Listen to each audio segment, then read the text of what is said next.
So in the previous four sessions, we have discussed the fundamentals. So we have discussed about the binomial theorem. We have discussed what is a complex number, about the arithmetic mean, geometric mean, and the mean inequality. So you are learning a lot of new things recently. So you might feel a bit uncomfortable because you are seeing these things for the first time. So it's a normal thing. You need not worry. It happens to everyone. So you can try to concentrate more and more on what I'm saying. Okay, try to focus on each and every word which I'm telling in the lecture. So if you concentrate, then you will easily be able to grasp all the things. And the important thing is you try the assignment on your own without taking any help. Okay, if you give full 100% try to each and every question in the assignment, and if you try to understand each and every question which we are discussing in the lecture, then you'll surely get comfortable within some weeks. Okay, so because these are completely new things to you, you might feel a bit uncomfortable. So it's a normal thing, it happens with everyone. You no need to demoralize yourself. So it is not important how many questions you are solving. Okay, if you even solve 10,000 questions, it is not important. The important thing is how many questions you are able to solve on your own, which I give in the assignment. That is important.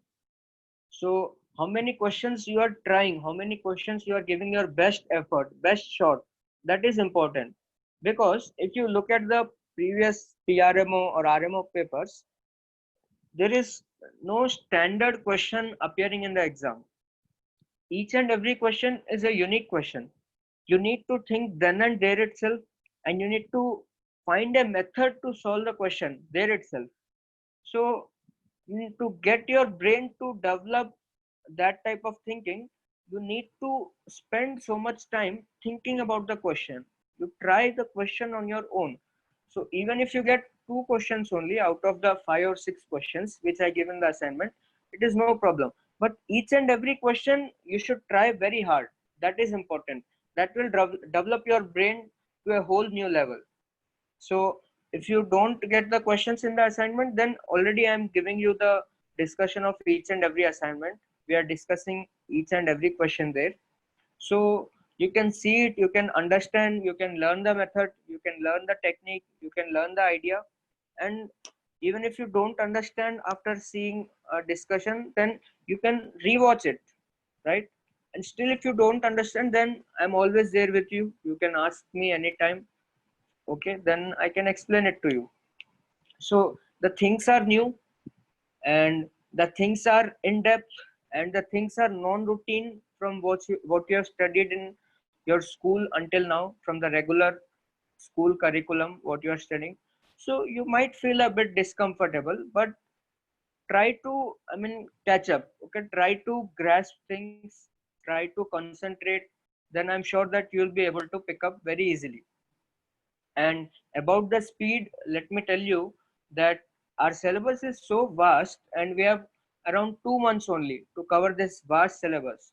So naturally, my speed will be a little bit higher because I want to cover all the syllabus, because I want to make you fully prepared for the exam. I will have to cover all the syllabus, and so the speed will be a little bit higher. So you try to catch up with the speed. Okay, try to cope up, try to understand, and don't pause the video for writing notes. Okay, you write along with me only. You only pause the video when I am telling you to pause. Okay, whenever I give you a question, at that time you can pause the video and you can think about the solution, and after that you can see the solution which I am explaining in the class. So otherwise, don't pause the video, because if you keep on pausing the video, then 1 hour lecture will become 1.5 hour or 2 hours. So only pause the video when I give you a question to solve. So don't feel anything if you are feeling a slight uncomfortable with the newness. Okay, I mean, we are discussing a lot of new things. Today we'll be starting number 3. It is again a completely new area which you have not at all, I mean, studied in school.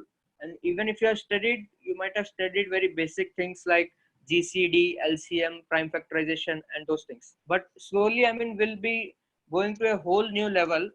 So all the things will be pretty new. So no problem.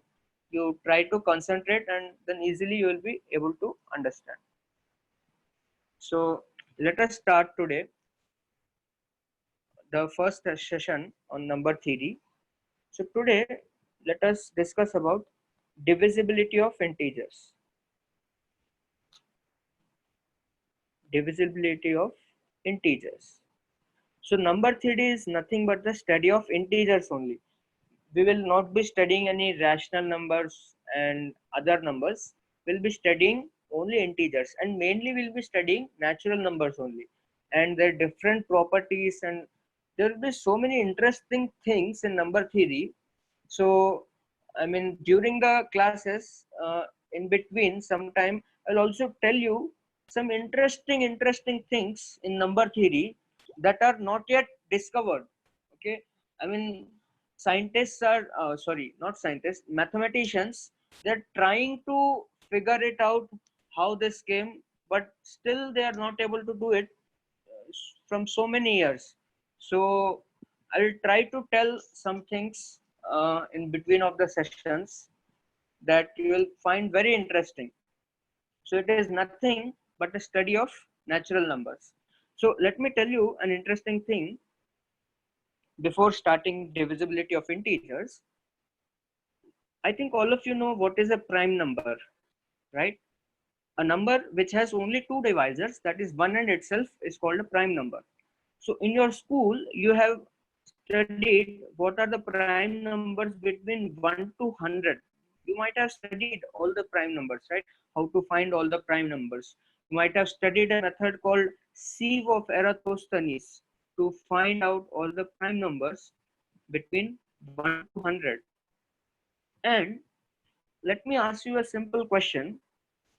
Can you tell me whether these prime numbers, that is 2, 3, 5, 7, 11, and so on, do this come to an end, or these keep on continuing and continuing forever?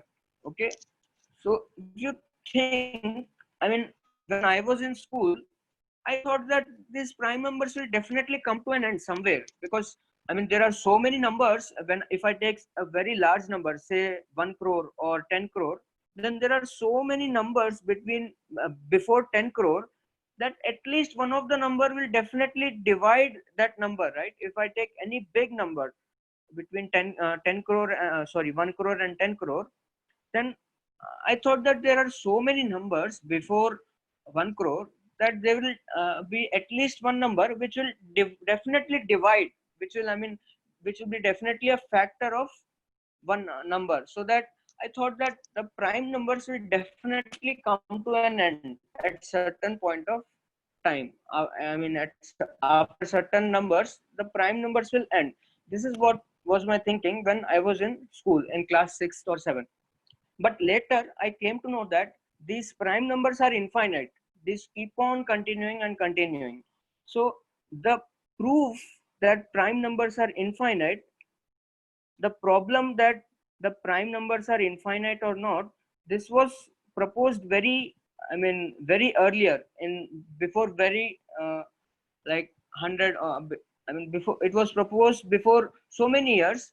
But the solution to it, whether the prime numbers are infinite or not, or the proof that the prime numbers are actually infinite, there are infinitely many prime numbers and it is a fact, but the proof for it was discovered after a lot of centuries. The problem was proposed. Fine. So, and the proof was very simple. So when we discuss about prime numbers in depth, I will tell you the proof that the number of prime numbers is infinite, and it is very simple. I mean, it's just 3 or 4 steps, but it was not discovered immediately after the problem was proposed. It was discovered after hundreds of years after the problem was proposed. And it's just 3 or 4 steps, and you will see that such a simple thing was taken hundreds of years to be discovered. So there are so many interesting things which I'll keep telling you in between. So for today, let us end this topic about prime numbers, and you can think about it. Why the number of prime numbers is infinite? You can think about that. So today, let us start with divisibility of integers. So say there are two integers a and b. There are two integers a and b, and a is non-zero. A is non-zero. Then a is said to be a is said to divide b. A is said to divide b if there exists an integer x. If there exists an integer x such that b is equals to ax. So this symbol is for there exists. We have used it before also. So this symbol means there exists. So if there are two integers a and b, and a is non-zero, then a is said to divide b if there exists an integer x such that b is equals to ax. So it is denoted by a divides b. It is denoted in this way: a divides b. So this is the symbol for divides, and it is read as a divides b. A divides b. This is the notation for a divides b, and it is read as a divides b. And the definition is a divides b if there exists an integer x such that b is equals to ax. So if you can understand the definition, if you can understand the mathematical English which I've written, can you tell me whether 2 divides 4 or not? Yes, 2 obviously divides 4, because I can write 4 is equals to 2 into 2. That is, there exists an integer x which is equal to 2 such that my b, that is 4, is equals to a, that is 2 into x. I can also say that 2 divides 6 because 6 is equals to 2 into 3. So this is my x, and this was my a, and this was my b. So I have found out an integer 3 such that 6 is 2 into 3, and so I can say that 2 divides 6. So it can also be interpreted in this way. It also means, it means what? A divides b. It also means that a is a divisor of b. A is a divisor of b, or you can say a is a factor of b. A is a factor of b. These terms you might have heard in your school years, that divisor and factor. A is a factor of b, and you might have heard these terms, that b is divisible by a. B is divisible by a, or you might have heard that b is a multiple of a. B is a multiple of a. So all these things, a is a divisor of b, a is a factor of b, b is a divisible by a, b is multiple of a. All these things means the same, and it simply means that a divides b. Okay, it simply means that a divides b. So you keep writing the notes along with me. So this is the definition of a divides b. So for example, I can say that 3 divides 15 because there exists an integer, 5. There exists an integer, namely, which is 5, such that 15 is equals to 3 into 5, right? So I can say that 3 divides 15, or I can state that 3 is a divisor of 15, or 3 is a factor of 15. And similarly, I can say that 15 is divisible by 3 and 15 is a multiple of 3. Can I say that 6 divides 2? Can I say 6 divides 2? The answer is no. The answer is no, because there exists no integer x such that 2 is equals to 6 into x, right? 6 divides 2 if and only if I can find an integer x such that 2 is 6 into x. But you can see that there exists no integer x for which 2 is 6 into x. You can take any value of integer, say 0, plus minus 1, plus minus 2, anything. If you multiply all those integers with 6, you will never get 2. Okay, so you can't find any integer x which you can write 2 as 6 into x. So you can't say that 6 divides 2. But I can say that 2 divides 6, because there exists an integer 3 such that 6 is equals to 2 times 3. Fine. So let us take one more example. Can I say that 3 divides 7? This is a true or false question. So think about this. Can you say that 3 divides 7? The answer is no. The answer is no, because there exists no integer x. Because there exists no integer x such that 7 can be written as 3 times x. Fine. You can't find any integer x such that 3 times x is equal to 7. So I cannot say that 3 divides 7. So the answer would be false. So here I can say that 3 does not divide 7. 3 does not divide 7. And it is denoted as, so this is the symbol for 3 divides 7. If you want to write 3 does not divide 7, then you simply put a not sign here. Okay, so this is the symbol for equal to, and this is the symbol for not equal to. So this is just a not sign. This indicates 3 does not divide 7. So A does not divides B. A does not divides B is denoted by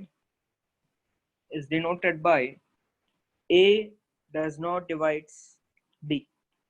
Fine. So I think now you are clear what do you mean by A divides B. A divides B if and only if there exists an integer x such that B can be written as A into x.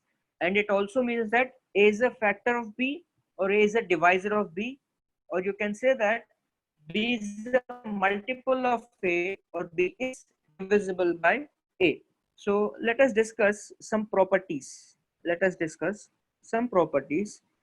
So what I will do is I will prove some of the properties, and rest you prove it yourselves. Fine. Don't leave it, but try to prove all the properties. So the property is that if A divides B and A divides C, then this implies, sorry, not A. If A divides B and B divides C, then this implies that A divides C, right? If A divides B and B divides C, then this simply implies that A divides C. For example, 2 divides 4, right? This is true.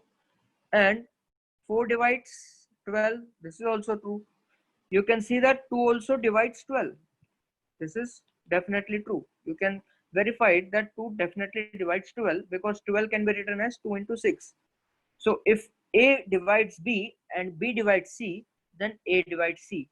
So this means that if A is a factor of B and B is a factor of C, then I can say that A is a factor of C. So let me just prove the first one for you. So let us try to prove this property. So A divides B means what? There exists an integer x such that B is equals to A into x. So this symbol is of such that. We have used it before also, I think. This symbol means such that. And B divides C, this implies there exists an integer y, there exists an integer y such that C is equals to B times y, right? If A divides B, then you can find an integer x such that B is equal to A times x. And if B divides C, then you can find an integer y such that C is nothing but B times y. Now, you need to prove that A divides C. So, the thing is, since we need to prove A divides C, this means we need to prove there exists an integer k such that C can be written as A into k, right? This is what it means. A divides C means what? You need to prove that there exists some integer k such that C can be written as A into k. This is what you need to prove. So let us see how do we do it. So this C is equals to by. Since C is equals to by and B is equals to ax, I can write this as A times x times y. So I can write C as A into xy. So I can write C as A into some k, and k is an integer. K is an integer because x comma y are integers, right? The symbol z denotes the set of integers. This denotes the set of integers. Fine. So since x and y are integers, then definitely x into y is also an integer. So that I have written as k. So this simply implies that A divides C. So we have done. Fine. So it is very simple. I have demonstrated the first one in detail for you. So now onwards, you try to prove each and every property. I will leave it to you as an exercise. So second property, it states that if A divides B and A divides C, this implies that A divides B plus C and A divides B minus C also. For example, you can say that 3 divides 6 and 3 divides 15. Then you can also verify that 3 divides 6 plus 15, right? 6 plus 15 is 21, and you can verify that 3 divides 21. And you can also verify that 3 divides 6 minus 15, that is 3 divides minus 9. This is also true, right? Because minus 9 can be written as 3 into minus 3. So since there exists an integer minus 3 such that minus 9 can be written as 3 times minus 3, so I can say that my 3 divides minus 9, right? So this property is true. So I leave it to you as an exercise. Prove it. Fine. And also, let me extend this property. Let us extend this property. So this was the second one. Now this is the third property. If A divides B and A divides C, this simply implies that A divides some K A plus LC. Sorry, KB plus LC. KB plus LC. For integers K and L. For integers K and L. For example, 3 divides 6 and 3 divides 9, then let us choose k is equals to 2 and c is equals to minus 3, right? Sorry, L is equals to minus 3. Then what is KB plus LC? Then KB plus LC is nothing but 2 into 6 plus L is 3. So it is 3 into 9. So this is 12 plus 27. So this is 39. So you can verify that 3 divides 39, right? 3 divides KB plus LC. So if A divides B and A divides C, then A also divides some combination of B and C, right? This is called a linear combination of B and C. That is some integer into B plus some integer into C. So A also divides linear combination of B and C, and K and L are integers. So let me prove this one for you. Let us prove it.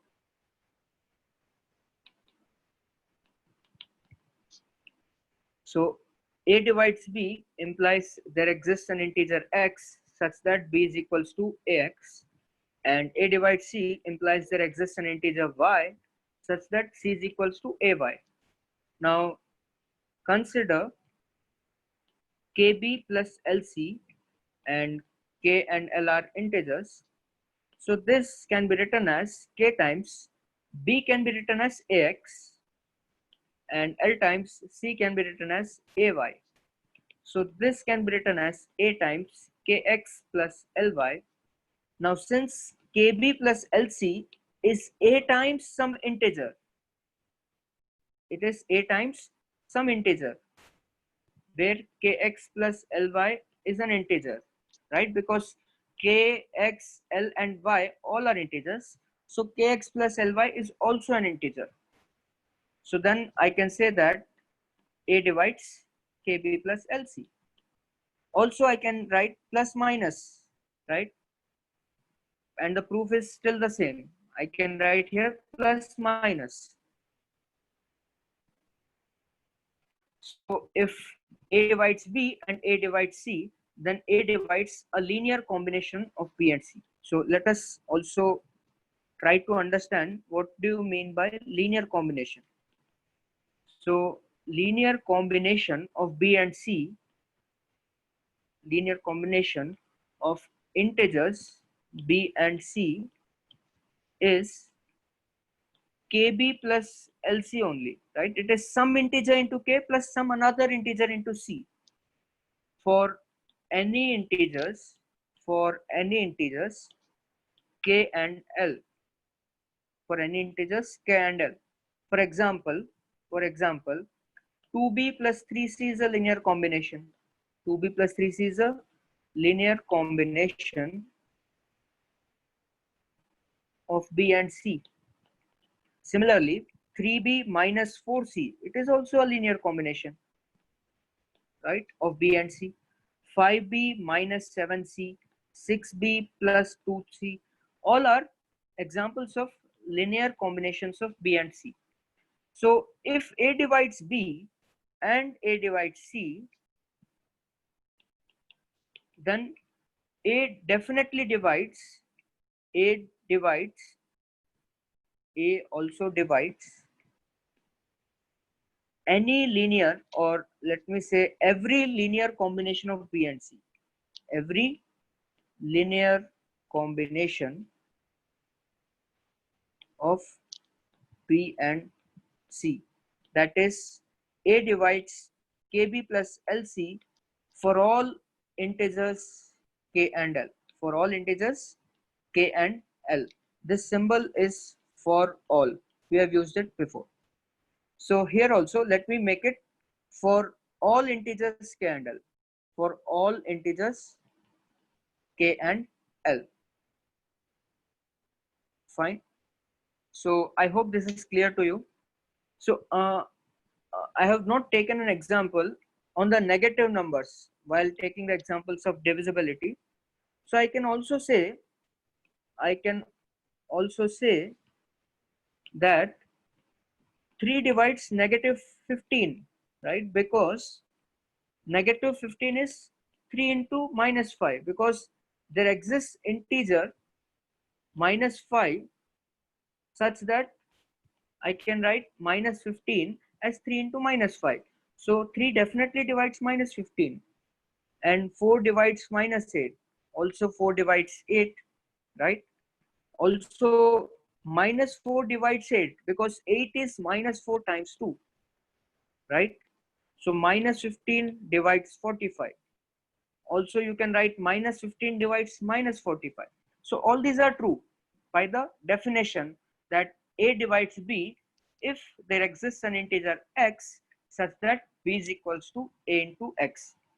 So for example, if I ask you factors of 6, what are the factors of 6? Factors of 6 are plus minus 1, plus minus 2, plus minus 3, and plus minus 6. So all these are considered to be factors of 6, right? Minus 1, minus 2, minus 3, minus 6. In fact, the negative integers are also considered as factors of 6. So all these are factors of 6.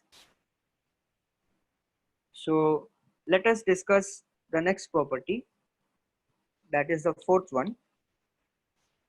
If A divides B and A divides B plus C, this implies that A also divides C. For example, 2 divides 8, right? And 2 also divides 8 plus 4, that is 2 divides 12. And this simply means that 2 also divides 4. So you need to prove it. You need to prove it. That is, I mean, saying in the language of divisibility and factors, if A is a factor of B and A is a factor of B plus C, then A is also a factor of C. And I can also say it in this way, that if B is a multiple of A and B plus C is also a multiple of A, then C is also a multiple of A. So you just prove it. And the fifth property, A divides B and A divides B minus C, this also implies that A divides C. So the proof for both these properties is similar. So let us take an example. Say 3 divides 9 and 3 also divides 9 minus 12, right? Because 9 minus 12 is minus 3 and 3 divides minus 3. And you can see that 3 also divides minus 12. Fine. So you can prove both of these properties. It is very simple. Just use the definition of A divides B. Let us move to the next property. That is property number 6. It says that A divides 0 for all integers A not equal to 0. Or let me write it as for all A belongs to Z minus Z0. So you can see that this is true because 0 can be written as 2 into 0, right? So I can say that 2 divides 0. 0 can be written as 3 into 0, so I can say that 3 divides 0. 0 can be written as 5 into 0, so I can say that 5 also divides 0, right? So each and every integer except 0, each and every integer except 0 divides 0. Each and every integer except 0 divides 0. Or you can say is a factor of 0. Or you can say 0 is a multiple of every integer. 0 is a multiple of every integer.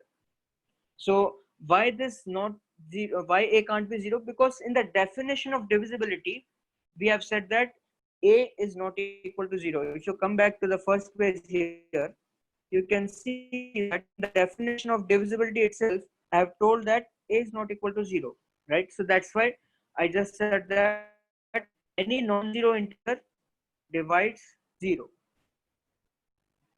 Let us do the next property, that is A divides B and B divides A, then this is possible if and only if A is equals to plus minus B, right? That is A is a factor of B and B is also a factor of A. This is possible if A is equal to B or A is equals to minus B, right? For example, 2 divides minus 2 and minus 2 divides 2, right? 2 divides 2 and 2 divides 2. So, I mean, if you see A divides B and B divides A, both of these are possible if and only if A is equals to B or A is equals to minus B. So you can prove it. It's pretty simple using the definition itself. So prove it. Also, what is the usefulness of this property is that if we want to prove A is equals to B, say if we want to prove that two things A and B are equal, then we can prove that A is a factor of B. We can prove that A is a factor of B and B is a factor of A and B is a factor of A. So let us remove this A here. It is making a confusion.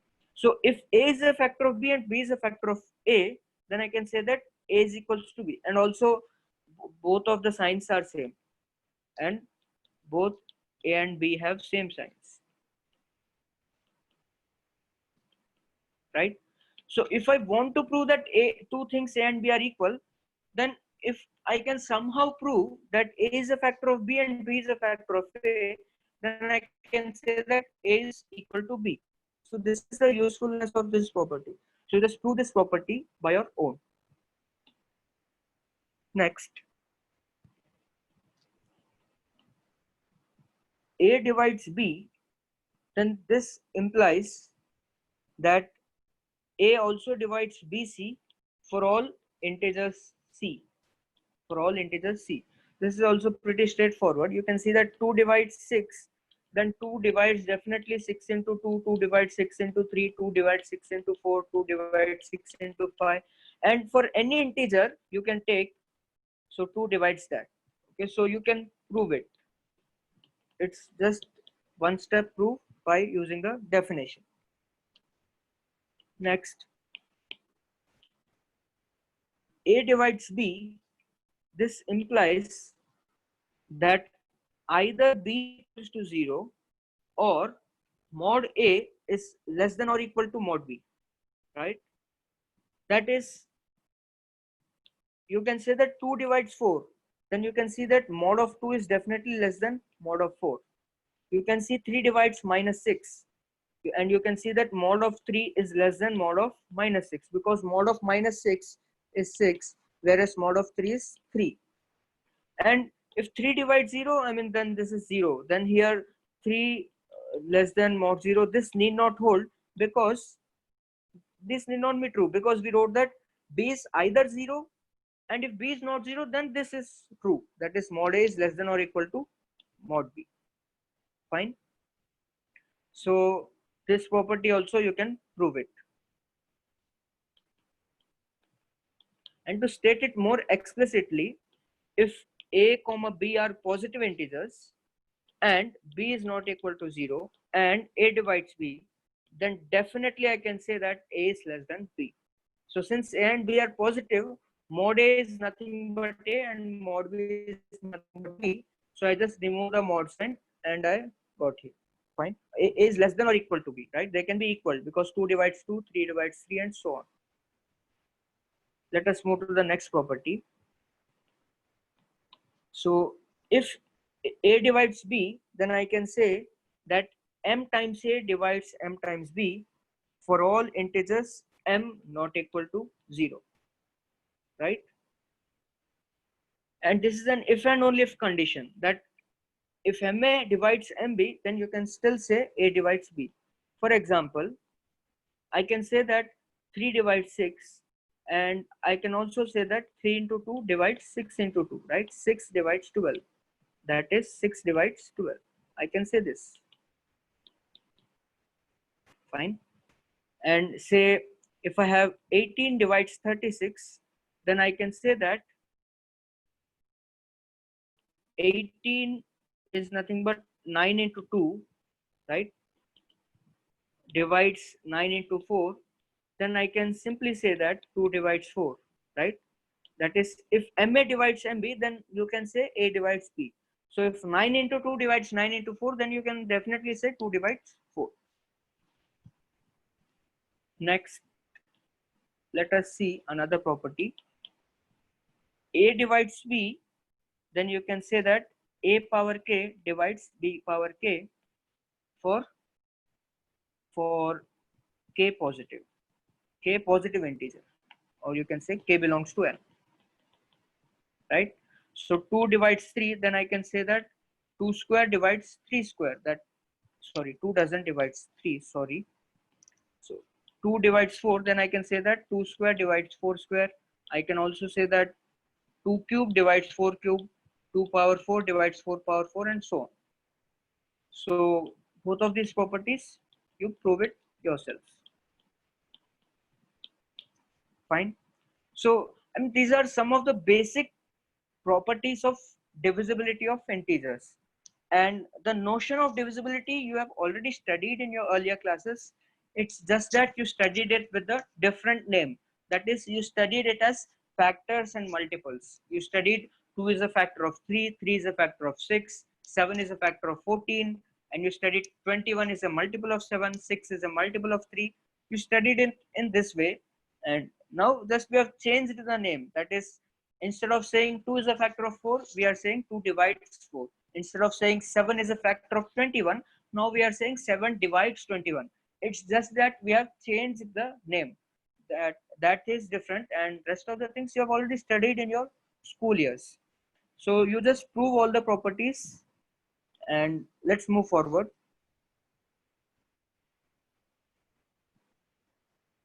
So let us discuss two important things. If okay, if it's not needed, x power n minus y power n is always divisible by x minus y, right? Where n is belonging to the set of natural numbers.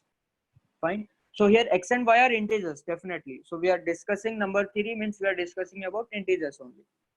So how do you prove it? So you have learned that x square minus y square is equals to x minus y into x plus y, right? So you can see that x square minus y square is divisible by x minus y, right? Because x plus y is an integer. Also, you can see that x cube minus y cube is x minus y into x square plus xy plus y square. You know this property. So you can see that x cube minus y cube is also divisible by x minus y. And x power 4 minus y power 4. You can also factorize this, right? It is x square minus y square into x square plus y square. And x square minus y square, I can further write it as x minus y into x plus y into x square plus y square.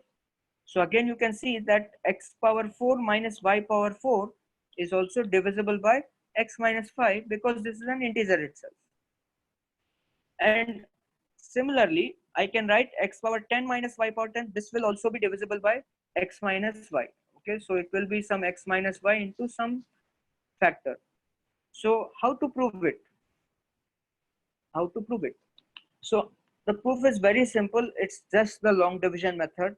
So if you divide x power n minus y power n with x minus y, you will get the remainder as 0. Let us do it.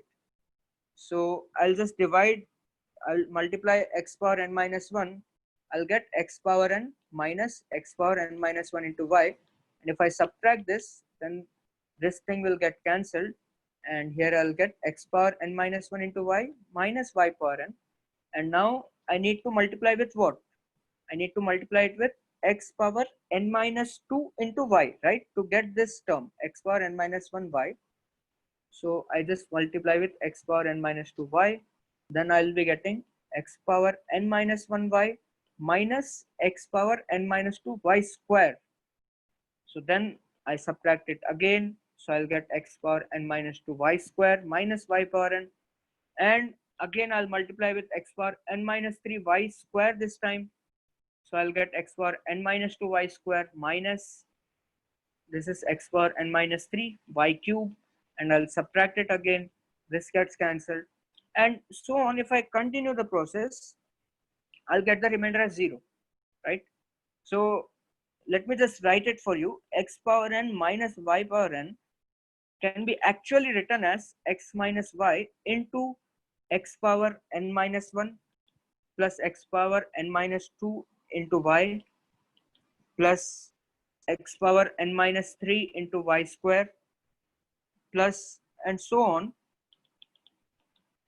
At the last, you'll get y power n minus 1. So you can just multiply this and verify whether you'll get this left hand side or not. So to verify this, you just multiply with x. You'll get x into x power n minus 1 is x power n. Then if you multiply here, you'll get x power n minus 1 y. And if you multiply with y here, you'll get minus x power n minus 1 y. So this x power n minus 1 y and this minus x power n minus 1 y will get cancelled. Similarly, if you multiply x with x power n minus 3 into y square, you'll get x power n minus 2 into y square. And if you multiply minus y with x power n minus 2 into y, you'll get minus x power n minus 2 y square. So those things will get cancelled, and so on. If you multiply with x and with y, those will get cancelled. And finally, at the end, you'll be left with minus y power n. So you can verify it. For example, a power 5 minus b power 5. This can be written as a minus b into a power 4 plus a cube b plus a square b square plus ab cube plus b power 4, right? By using the same formula. So this is a very important formula which you need to remember. So you can just multiply this and verify whether you get a power 5 minus b power 5 or not, right? A into a power 4 will give you a power 5. Then if you multiply a with a cube b, you'll get a power 4 times b. And if you multiply minus b into a power 4, those will get cancelled. Similarly, a into a square b square, you'll get a cube b square. But if you multiply minus b with a cube b, you'll get a cube b square and it will cancel. And similarly, all the terms will be getting cancelled. And at the end, you'll be left with minus b power 5. So a power 7 minus b power 7, I can write it as a minus b into a power 6 plus a power 5b plus a power 4b square plus a cube b cube plus a square b power 4 plus ab power 5 plus b power 6 by using the same formula, right? Now, so what we have proved is, finally we have proved that x minus y divides x power n minus y power n for all integers, for all natural numbers n, right? In fact, n is greater than or equal to 2 here. Fine. No, n is equal to 1 is also fine. So x minus y divides x minus y. Yes, you can tell for all natural numbers n. Yes. So for example, if I take, say, x as 3 and say, okay, instead of 3, let us take x as 5 and y as 2. Now 5 minus 2, x minus 5 is what? It is 5 minus 2, which is 3. And let us see x cube minus y cube. It is 5 cube minus 2 cube, which is 125 minus 8. So this comes out to be 117. So you can see that you can verify that 3 divides 117, right? Because the sum of the digits of 117 is 9, which is divisible by 3. So I can write that, say for example, I can also take 4 minus 2. This divides 4 power 5 minus 2 power 5, right? For example, I can take that, say, 12 power 5 minus 7 power 5, or for instance 9 power 5. This is divisible by 12 minus 9, which is 3, because x power n minus y power n is divisible by x minus y. Fine. So I hope that this is very clear to you. Next, let us move towards another property. This property says that x plus y divides x power n plus y power n if and only if n is odd natural number. N is odd natural number, right? So this is not true for all natural numbers. It is only true for odd natural numbers. For instance, you can see that x cube plus y cube can be written as x plus y into x square minus xy plus y square. So you can see that x plus y definitely divides x cube plus y cube. And similarly, x plus y will divide x power 5 plus y power 5. X plus y will also divide x power 7 plus y power 7, and so on. Right? So to put it in another way, I can say that x plus y divides x power 2n plus 1 plus y power 2n plus 1 for all n belongs to n, right? For all n belongs to n. So 2n plus 1 means it is an odd number. If you take n is equals to 1, 2, 3, you'll get here 2n plus 1 equal to 3, 5, 7, and so on. So you can say that x plus y divides x power 2n plus 1 plus y power 2n plus 1. And the proof is simple. The proof is again same by long division method. You can obtain that x power 2n plus 1 plus y power 2n plus 1 is equal to x plus y times x power 2n minus x power 2n minus 1 into y plus x power 2n minus 2 into y square minus and so on plus y power 2n. Okay, so here alternate plus minus signs you will be getting. So that is a direct factorization of x power 2n plus 1 plus y power 2n plus 1. So you can easily do it by long division. So by long division. For instance, x power 5 plus y power 5. This you can write it as x plus y into x power 4 minus x cube y plus x square y square minus xy cube and plus y power 4. So you can verify by multiplying. This is x power 5 and here you'll get minus x power 4 y, and if you multiply y with x power 4 you will get plus x power 4 y. So those two will get cancelled. X cube y square and minus x cube y square, that will get cancelled.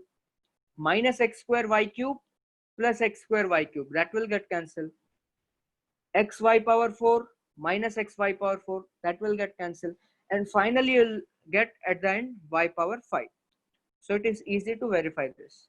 Similarly, x power 7 plus y power 7, this can be written as x plus y into x power 6 minus x power 5 into y plus x power 4 y square minus x cube y cube plus x square y power 4 minus xy power 5 and plus y power 6. So the conclusion is that x plus y divides x power n plus y power n if n belongs to n and n is odd. So these two things are very important, that x minus y divides x power n minus y power n for any natural number n, whereas x plus y divides x power n plus y power n if and only if n is odd.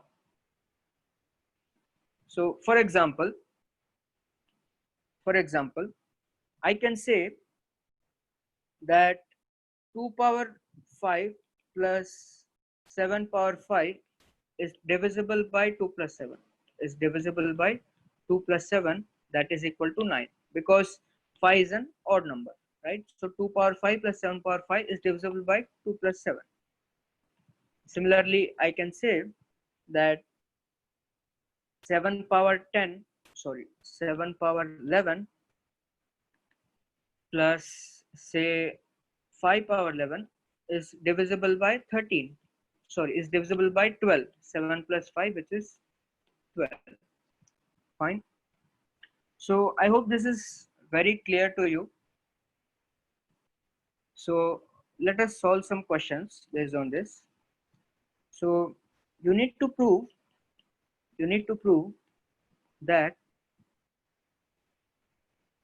say, 1 power 2021 plus 2 power 2021 plus 3 power 2021 plus and so on up to 2020 power 2021.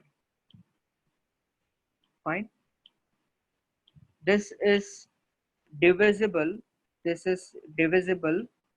by 2021.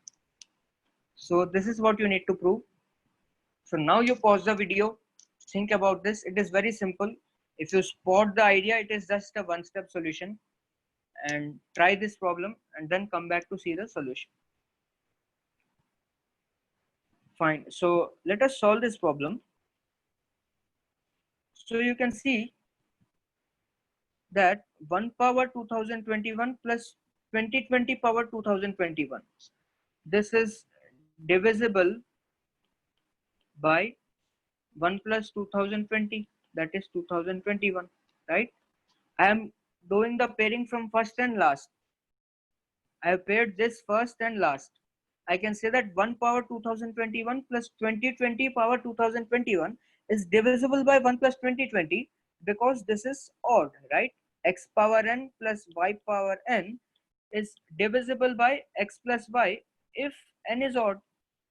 So here 2021 power is odd, so I can say that 1 power 2021 plus 2020 power 2021 is definitely divisible by 1 plus 2020, that is 2021. And similarly, next I'll pair 2 power 2021 and 2019 power 2021.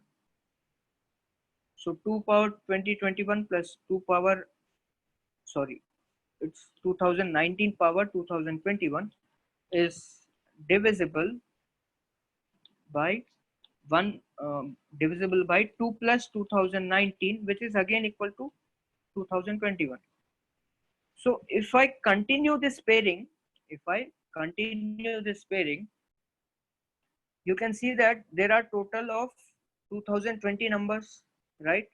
So each number will get paired, right? Each number will get paired because there are even number of numbers. You will have pair for each and every number. No number will be left out because there are even number of numbers in total, that is 2020. So on, if I continue it, right? If I continue this, then I can say that at the end you will be having the pair 1004 power 2021 plus 1007 power 2021 is divisible by 1004 plus 1007, which is 2021. And at the last you will get 1005 power 2021 plus 1006 power 2021 is divisible by 1005 plus 1006, which is 2021, right? So if you just add all these, okay, then you'll get the required expression, right? Because each and everything is divisible by 2021, then addition of these things will also be divisible by 2021. So adding all this, simply I can say that 1 power 2021 plus 2 power 2021 plus so on plus 2020 power 2021 is divisible by 2021. Fine. So I hope this is clear. And how I got this last term, right? Because this was the middle term. Let us say if there are 10 numbers only, let us say, for example, there are just 10 numbers, 1, 2, 3, 4, 5, 6, 7, 8, 9, 10. So we were pairing the first and last, right? We were pairing the first and last. So 1 is getting paired up with 10, 2 is getting paired up with 9, 3 is getting paired up with 8, 4 is getting paired up with 7. So 5 will get paired with 6. So this is the last, and these are the middle terms. So between 1 to 2020, the middle terms will be 1005 and 1006. So these will get paid up in the last. So that's why I was able to tell that this will be the last term. So you can see if you add all this 1, 2, 3 up to, I mean, if you add this, you'll get 1, 2, 3 up to 1005, and that's 1006, 1007 up to 2020. So you'll get all the terms is divisible by 2021. So just copy the solution and let us move to the next problem. Fine. So the next problem is prove that 13 divides 2 power 70 plus 3 power 70. 13 divides 2 power 70 plus 3 power 70. So pause the video and try it, and then come back to see the solution. So let us solve it. It's quite simple. 2 power 70 plus 3 power 70, you can write it as 2 square whole power 35 plus 3 square whole power 35, right? So this is 4 power 35 plus 9 power 35, right? So since 35 is odd, I can tell that 4 plus 9 divides 4 power 35 plus 9 power 35, right? Because x plus y divides x power n plus y power n if n is odd. This is what we have discussed. So this simply means that 13 divides 4 power 35 plus 9 power 35, that is 13 divides 2 power 70 plus 3 power 70. So you can copy the solution and then we can move forward. Yes, let us move forward.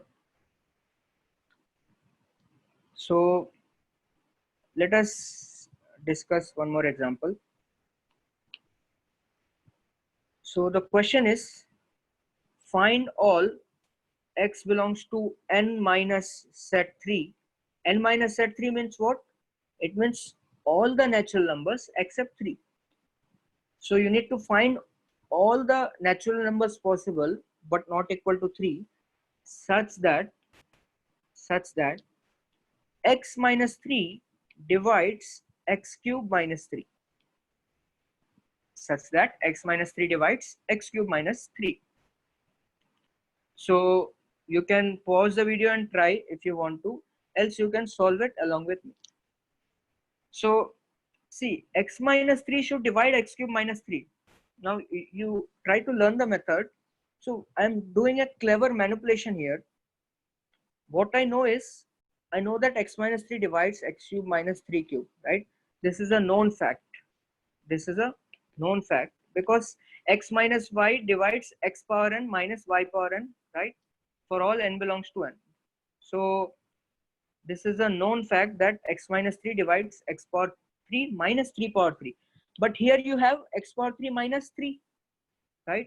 So now I am doing a manipulation. So I'm doing a clever manipulation here. Try to observe it. So x minus 3 divides x cube minus 3, right? So I'm writing this x cube minus 3 as x cube minus 3 cube plus 3 cube minus 3. Fine. I've just added a 3 cube and subtracted a 3 cube. Now, if you observe, x minus 3 divides x cube minus 3 cube, right? This is a known fact.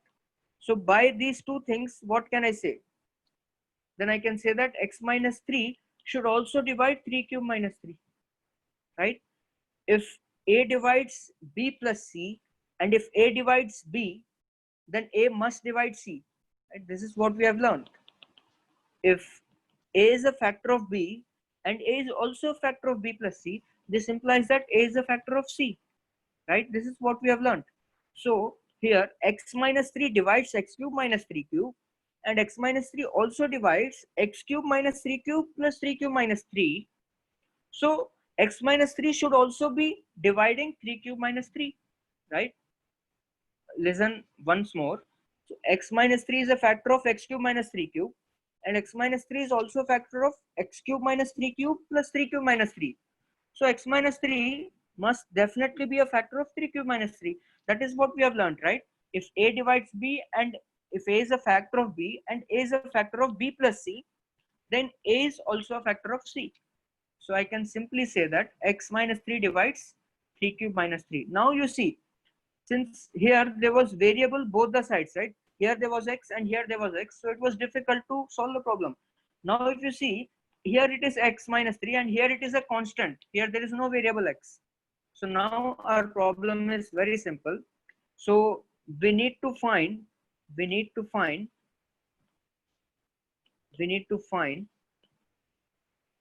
so now we just need to find x belongs to n minus set 3 such that x minus 3 just divides 3 cube minus 3, right? From here, is this clear? So we have reduced our problem to this. Now it's very simple. So this simply means that x minus 3 divides 3 cube is 27, 27 minus 3 is 24. So x minus 3 divides 24 means x minus 3 is a factor of 24. So we know all the factors of 24. So x minus 3 can be plus minus 1, it can be plus minus 2, plus minus 3, plus minus 4, plus minus 6, plus minus 8, plus minus 12, and plus minus 24, right? So these are all the possible values of x minus 3. So if you want the values of x, so you can write it as 3 plus minus 1, 3 plus minus 2, 3 plus minus 3, 3 plus minus 4, so 3 plus minus 6, 3 plus minus 8, 3 plus minus 12, and 3 plus minus 24. So these are all the values, and if you can simplify this. So 3 minus 1 is 2, 3 plus 1 is 4, right? And 3 minus 2 is 1, 3 plus 2 is 5, and so on. You can simplify all the values, so you'll get all the possible values of x. So how many values are there in total? So here there are two values, 2, 2, 2, 2, 2, 2, and 2. So you can see that 1, 2, 3, 4, 5, 6, 7, 8. So 8 2s are 16 possible values of x. So we have 16 possible values of x. Fine. So the question can be like this in PRMO. Find the number of possible values of x for which x minus 3 divides x cube minus 3. So the answer would be 16 possible values of x. So there are 2 here, right? 2 here, 2 here, and so on. There are 2 here. Fine. So let us move further. Let us discuss about the Euclid's division lemma. Euclid's division lemma. So if you go by the name lemma, then probably you are hearing it first time, but you have already learned this in earlier schools. It's just that a name has changed a little bit. There's no difference.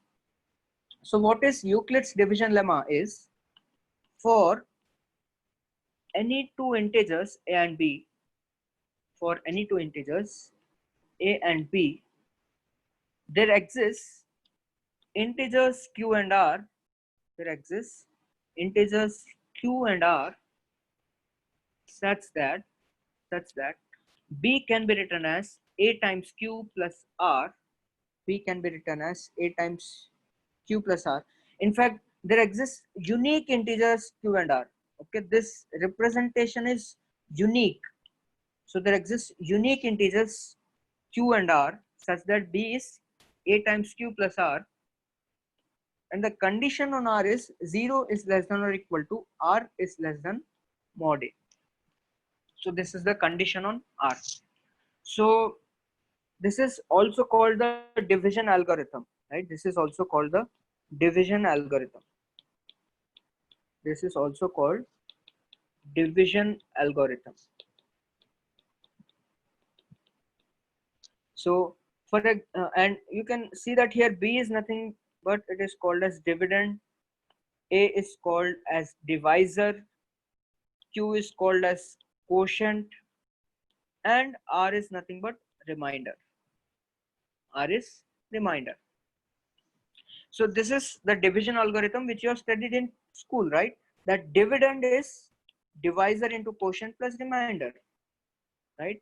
Dividend is equals to divisor into quotient plus remainder. But the condition on remainder is always less than divisor if the divisor is positive, and if it is negative, it is less than the absolute value, that is the modulus of divisor, and it is more than or equal to 0. It is more than or equal to 0. So remainder cannot be negative. So remainder cannot be negative. Remainder is always non-negative. Non-negative. Remainder is always non-negative. So let us take some examples. For example, if you divide say 14 with 3, then 3 4s are 12, and you'll get 2. And you can see that this 2 is less than divisor 3, right? So I can write 14 is equals to 3 times 4 plus 2, right? So this 14 is called the dividend here. So this 14 is the dividend. This 3 is called the divisor. This 3 is called the divisor. And the 4 is nothing but quotient. The 4 is nothing but quotient. And 2 is nothing but remainder. 2 is nothing but remainder. Fine. You can see that 2 is less than 3. That is, remainder is less than divisor. Fine. So 14 and 3 were given two integers. Fine. What was the division algorithm? For any two integers a and b, there exists unique pair of integers q and r. This representation is unique. You can't find any other representation using 14 and 3. If you are given two integers 14 and 3, then you can express 14 as 3 times some integer plus some another integer, such that this remainder is less than the divisor and it is non-negative. So this representation is unique. This representation is unique. You can't find any other representation for this. This representation is unique, right? You can, you can also write 14 as 3 times 3 plus 5, right? But here 5 is not remainder. 5 is not remainder because 5 is not less than 3. 5 is not less than 3, right? This 5 is not less than the divisor. So 5 is not called remainder here. Fine. So the remainder representation, this representation is unique. You can express 14 in different ways, but you'll not get the remainder between 0 and divisor. That is the condition. So also you can write 14 as say 3 into 2, 6 plus 8, right? You can write 14 as 3 into 1 plus 11. You can write in all these ways, but all these 8, 11 are not remainders. Fine. You can also write 14 as 3 into 5 minus 1, or say 3 into 5 plus minus 1, right? This is also integer, but minus 1 is also not called the remainder. Minus 1 is also not the remainder because our remainder is positive, remainder is non-negative. Sorry, not positive, remainder is non-negative, and it should be less than the divisor. Fine. So the condition on remainder is it should be more than 0, but it should be less than the magnitude of divisor. Fine. So minus 1 is also not called the remainder. Okay, is this clear? Yes, let us take some more examples. For example, let us say you have an integer minus 7 and 3, right? Minus 7 and 3. So you can write minus 7 as 3 into minus 3 plus 2, right? So the remainder here is 2. So the remainder is 2, right? If you divide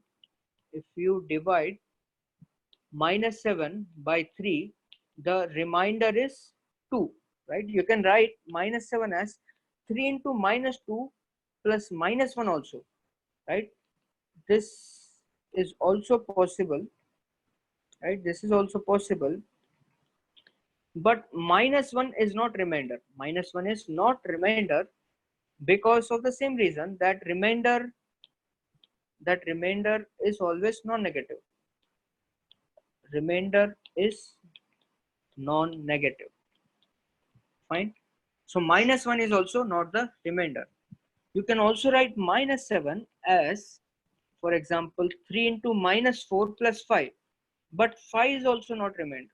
But 5 is also not remainder. Because 5 is not less than 3. This is the symbol for not less than, right? This is the symbol for less than. And if I put this, it is not less than. So 5 is not less than 3. So 5 is also not a remainder. Fine. Let us take one more example. On dividing, say, 15 by minus 4, find the remainder. Find the remainder. So just pause and try this. And if you are done, then come back to see the solution. So 15 can be written as minus 4 into minus 4. This will be minus 6. This will be plus 16 minus 1. But minus 1 is not remainder, right? So this is not remainder. Okay. So I mean minus 1 is not remainder because remainder is non-negative. So what shall we do then? Then let us write 15 as minus 4 into minus 3. This is 12 plus 3. So the remainder is 3. So the remainder is 3. So the answer is 3. This is the answer. Fine. So the remainder is always non-negative and it is less than the modulus of divisor. Also 3 is less than modulus of divisor, right? Divisor is minus 4 here. And dividend is 15. The quotient is minus 3. And remainder is, of course, 3. Fine. You can also write 15 as, say, minus 4 times minus 2, which is 8 plus 7.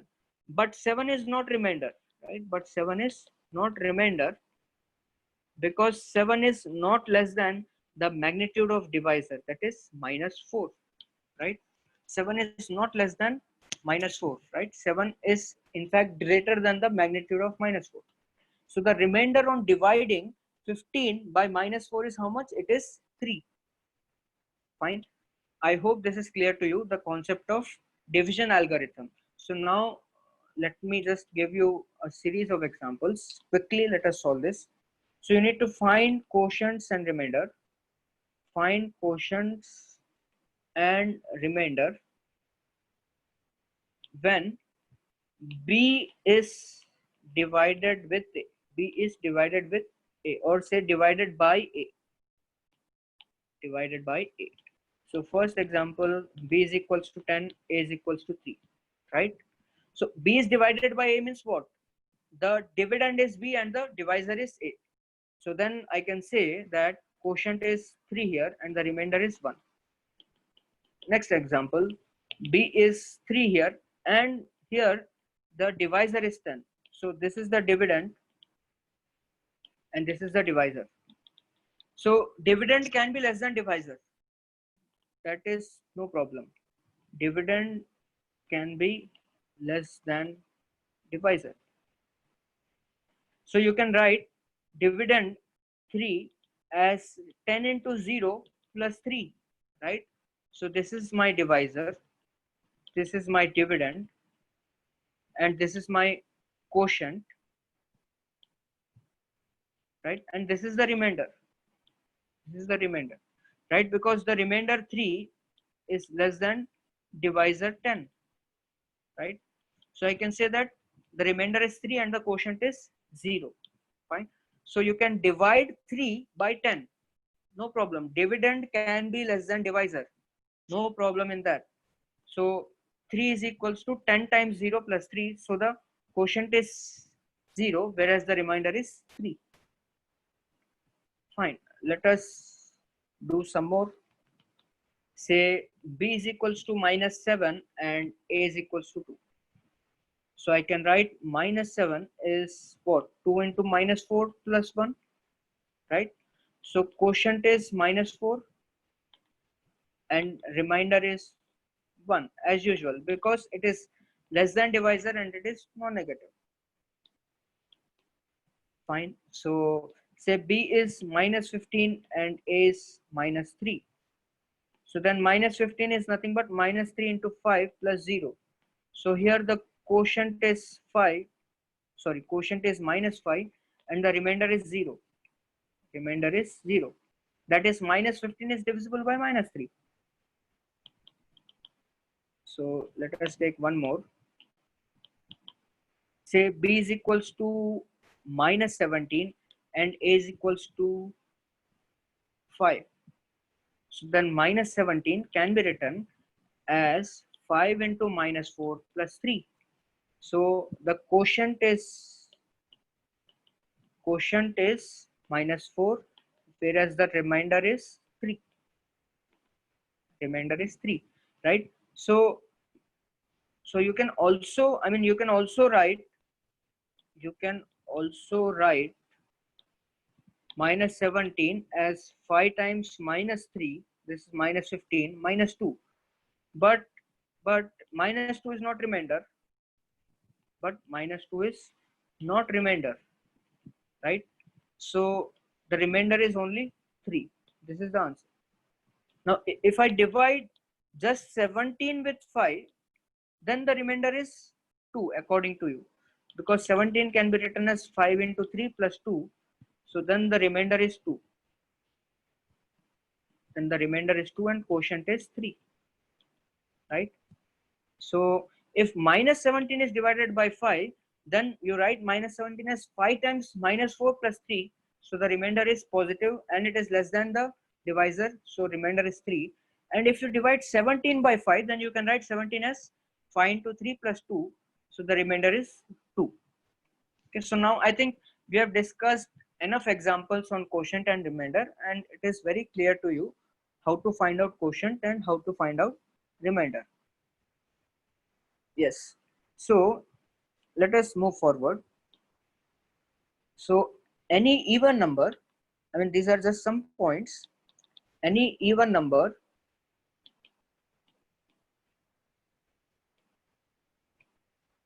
can be written as 2n, right? For n belongs to z, right?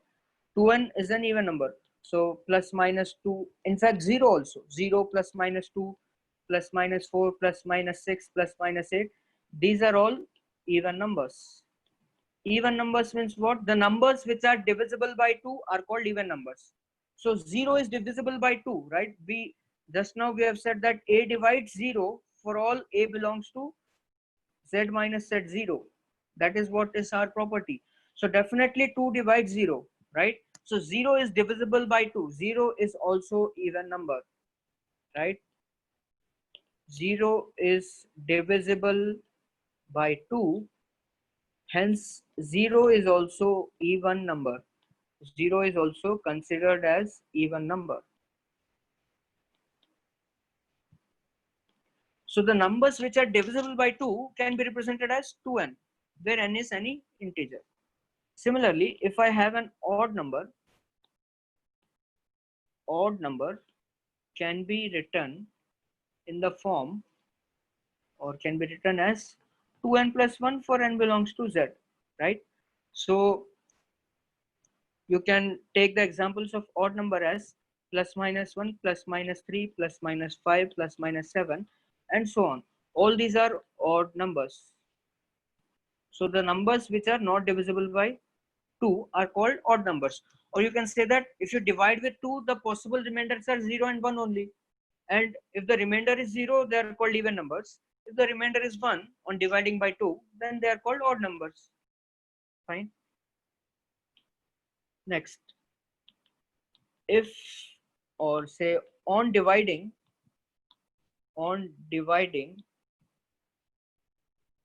any number on dividing any number by say k, fine, by k, the possible remainders, okay, I'm considering k as natural number, by k belongs to n, the possible remainders are what? Possible remainders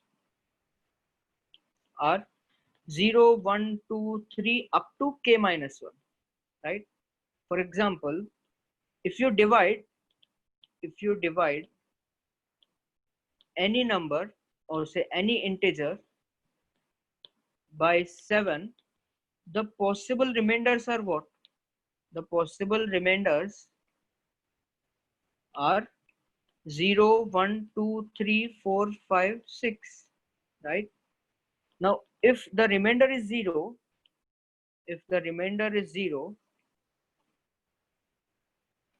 right, then I can say that the number is divisible by 7. Then the number is divisible by 7. Divisible by 7. Fine. So if n leaves a remainder 1, on dividing by 7, then n can be written as it is some 7k plus 1, right? If n leaves the remainder of 1 on dividing by 7, then n is nothing but 7 multiple plus 1, then only it will leave the remainder as 1, right? Similarly, if n leaves remainder 3 on dividing by 7, then n can be taken as 7k plus 3, right? Is this clear? So 7k plus 3 and 7k minus 4, these are equivalent. Why these are equivalent is 7k minus 4, you can write it as 7k minus 7 plus 3, right? So this is 7 into k minus 1 plus 3. So it is a 7 multiple plus 3, and this is also 7 multiple plus 3, okay? And these are not equal. These are equivalent. Equivalent means if you put the values of k, if you take the values of k as 0, 1, 2, 3 and so on, the values which you obtain here, the same values you will be obtaining here. Fine. You might obtain it for different k, but you will obtain same values. So the numbers of the form, the numbers of the form 7k plus 3 are what? It is nothing. If you put k is 0, then you'll get 3. If you put k is 1, you'll get 10, 17, 24, 31, and so on. These are the numbers which leave a remainder of 3 when divided with 7. Similarly, numbers of the form 7k minus 4 are what? If you put k is equals to 0, you'll get minus 4. If you put k is equals to 1, again you'll get 3. If you put k is equals to 2, you'll get 14 minus 4, which is 10, 17, 24, 31, and so on. Right? If you put negative values, you'll be getting minus 4, minus 11, and so on. So 7k plus 3, 7k minus 4 are equivalent. Equivalent in the sense, if you put different values of k, then you'll get the same numbers in both the sets. Fine. So this is the thing. If you divide any integer by k, the possible remainders are what? 0, 1, 2, 3 up to k minus 1. So for example, if you divide any integer by 7, you can have remainder either 0 or 1 or 2 or 3 or 4 or 5 or 6. That's it. So if a number is leaving a remainder 0, then it is said to be divisible by 7. If it does not leave a remainder 0, then it is not divisible by 7. But say if it leaves remainder 1, then it can be written as 7k plus 1. If it leaves remainder 2, then it is 7k plus 2 type. If leaves remainder 3, then it is of the type 7k plus 3. If leaves remainder 4, 7k plus 4, right? If it leaves remainder 5, 7k plus 5. And this is equivalent to 7k minus 2, right? And if it leaves a remainder of 6, then it can be written as 7k minus 6. And this is equivalent to 7k minus 5. So similarly, this is the symbol for similarly. 7k plus 6 is equivalent to 7k minus 1. This is the symbol for equivalent to. So you are learning a lot of symbols. For all there exists such that similarly equivalent to. So you'll get used to this if you keep on using these symbols. So 7k plus 5 is equivalent to 7k minus 2. 7k plus 4 is equivalent to 7k minus 3. 7k plus 3 is equivalent to 7k minus 2. 7k plus 2 is equivalent to 7k minus 5. And 7k plus 1 is equivalent to 7k minus 6, right? Why these are equivalent? You can write 7k minus 6 as 7k minus 7 plus 1, right? So then this is also 7 multiple plus 1. You can write 7k minus 2 as 7k minus 7 plus 5. So this is also 7 multiple plus 5, right? Okay, I think I made a mistake. This is 4. This is 4. Fine. So 7k minus 4 can be written as 7k minus 7 plus 3. So this is also 7 multiple plus 3. Fine. So I hope this is clear what we have discussed today. We have discussed about divisibility of integers. We have discussed about even numbers, odd numbers, and we have discussed the division algorithm. That is, dividend is equal to divisor into quotient plus remainder. This representation is unique, and remainder is always non-negative, and it is great. It is less than the magnitude of divisor. Fine. So I think this is sufficient for today, and we have also solved some not so many examples. So I will send you the assignment in the group, right? Fine. Okay, so we'll end this session.